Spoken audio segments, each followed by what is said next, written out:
दोस्तों स्टार्ट करते हैं और देखते हैं पहला क्वेश्चन, निम्नलिखित में से कौन सा या कौन से कर फिरोज शाह तुगलक के द्वारा लगाए गए थे। बढ़िया क्वेश्चन है, जल्दी से बताओ। तो सही आंसर आपका क्या हो जाएगा, देखो खराज एवं खुम्स, जजिया व जकात, सर्व यानी कि सिंचाई कर, ये सभी के सभी कर जो हैं वो किसके द्वारा लगाए गए थे, फिरोज शाह तुगलक के द्वारा लगाए गए थे। तीसरा ऑप्शन यहाँ पर आपका बिल्कुल करेक्ट हो जाएगा। ठीक है, इसके अतिरिक्त सिंचाई कर को हक ए सर्व भी लगाया गया था सिंचाई सिंचाई के लिए। ठीक है, नेक्स्ट क्वेश्चन, 1915 ईस्वी में महात्मा गांधी ने दक्षिण अफ्रीका से भारत लौटने के पश्चात सर्वप्रथम किस आंदोलन में भाग लिया। बढ़िया क्वेश्चन, जल्दी से बताएं।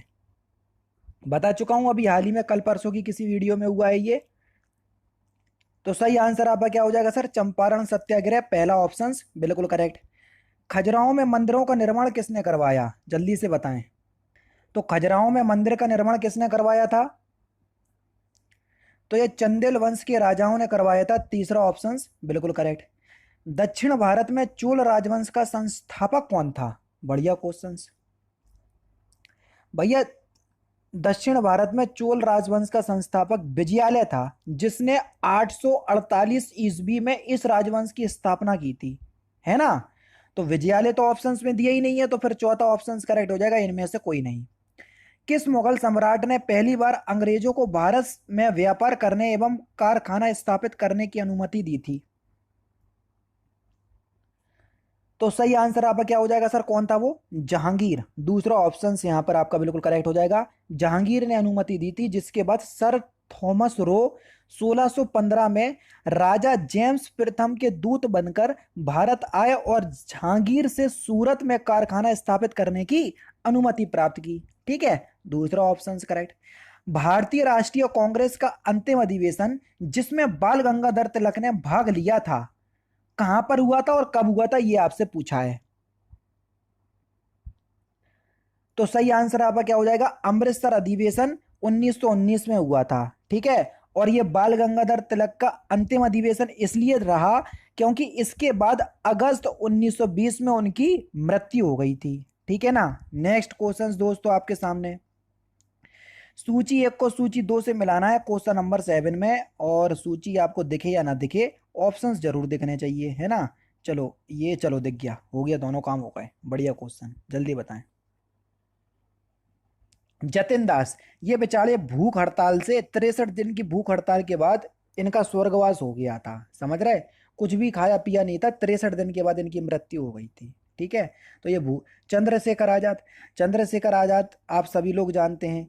चंद्रशेखर आजाद ने मुठभेड़ के दौरान इन्होंने खुद आत्महत्या कर ली थी, एक लास्ट गोली अपने सिर में मार ली थी। भगत सिंह, आप सभी लोग जानते हैं कि भगत सिंह को फांसी दी गई थी कि नहीं दी गई थी, है ना। और कल्पना दत्त, तो कल्पना दत्त जो है ये आजीवन कारावास से हो जाएंगी, यानी कि पहला दूसरे से मिल रहा, ये मिल रहा, ये एलिमिनेट, दूसरा तीसरे से मिल रहा, दोनों में मिल रहा, तीसरा चौथे से मिल रहा, ये मिल रहा दूसरे ऑप्शन में, तो दूसरा ऑप्शन करेक्ट। 1857 की क्रांति के निम्नलिखित नेताओं में से किसका वास्तविक नाम रामचंद्र पांडुरंग था। तो आप सभी लोग जानते हैं तात्या टोपे का नाम रामचंद्र पांडुरंग था, तीसरा option correct. East India company के 1651 ईस्वी में या ईस्वी में बंगाल में हुगली नदी के किनारे फैक्ट्री स्थापित की। बाकी ऑप्शंस और देख लो। एक आधार यानी कि बेस स्थापित करने के लिए जहां से फैक्ट्री अपना कार्य चला सके, इसलिए स्थापित की थी एक फैक्ट्री। तो वो ये पूछ रहे थे कि फैक्ट्री स्थापित करने का कारण क्या था, दूसरा ऑप्शन करेक्ट।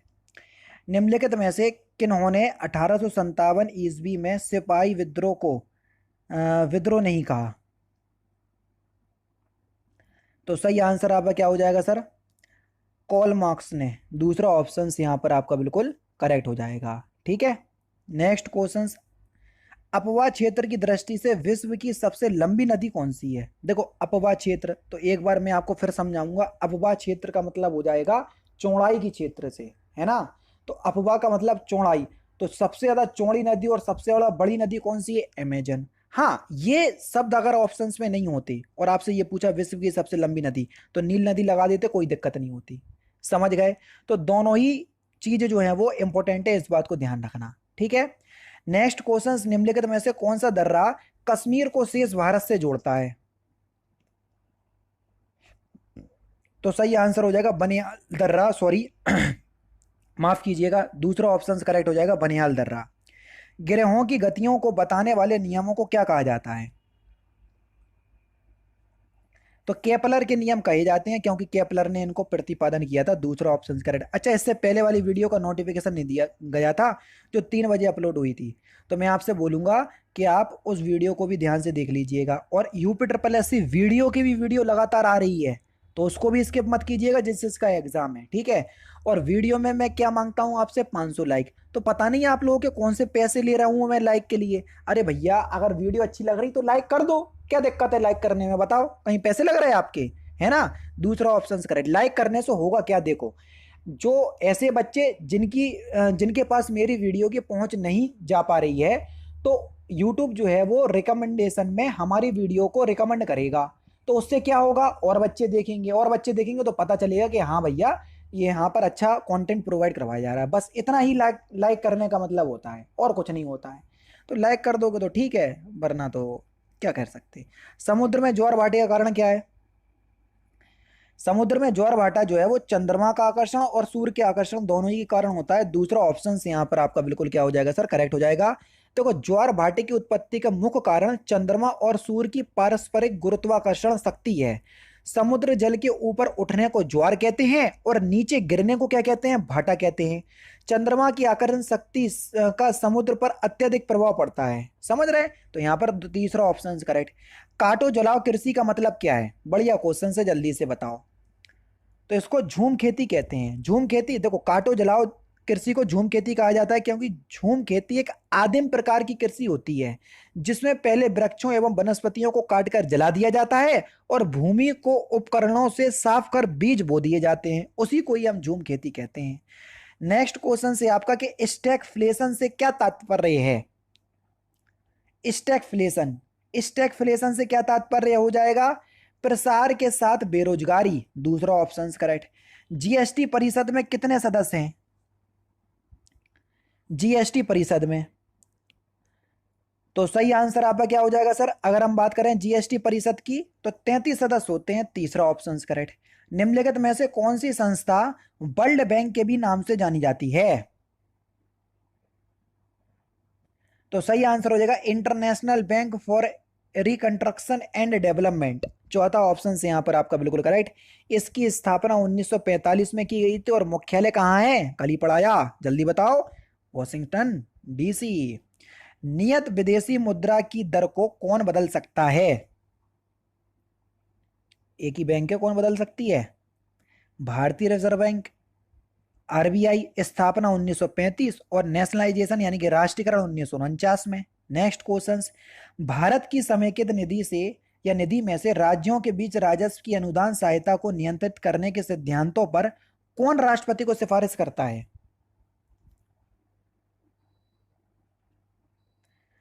तो सही आंसर हो जाएगा आपका वित्त आयोग।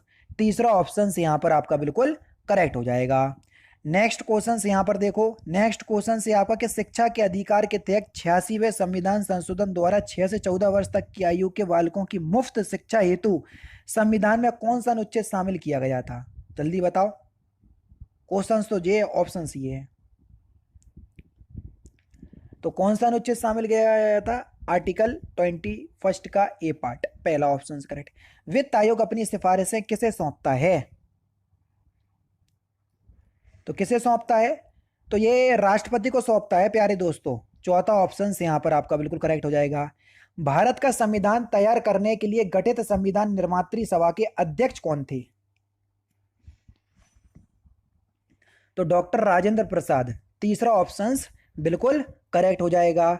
समवर्ती सूची में किसी विषय पर केंद्र एवं राज्य के बीच कानून में द्वंद्व होने की स्थिति में क्या होगा? तो क्या होगा? केंद्र का कानून प्रभावी रहेगा। तीसरा ऑप्शन बिल्कुल करेक्ट। प्रथम राज्यसभा का गठन किस वर्ष हुआ?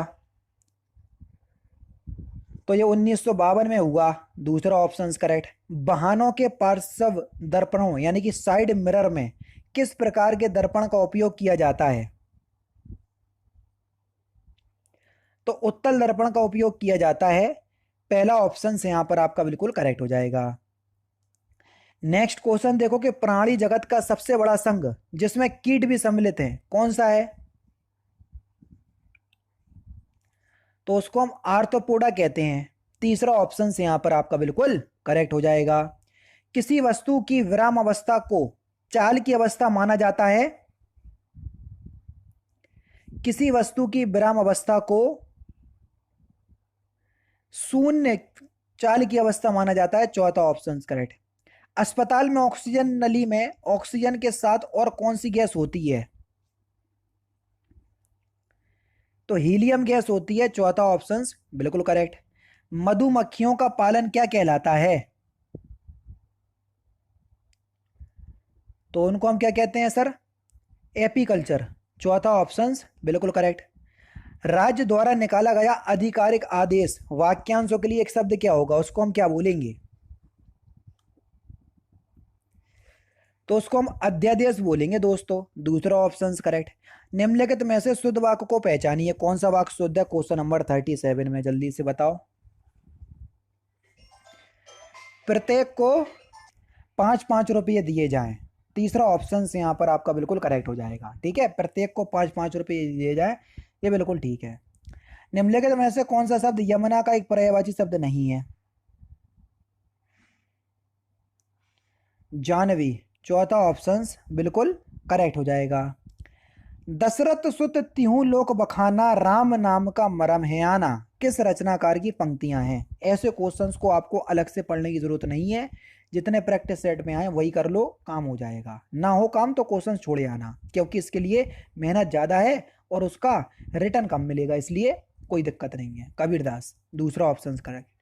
बेड़ा पार होना इस मुहावरे का सही अर्थ क्या है? तो इस क्वेश्चन का आंसर आप मुझे कमेंट बॉक्स में बताएंगे। तो दोस्तों ये थे आपके 40 हिंदी के या सभी मिक्स क्वेश्चंस हैं, इंपॉर्टेंट क्वेश्चंस जो कि आपके आने वाले exam UP triple S C PET के लिए बेहद इंपॉर्टेंट है।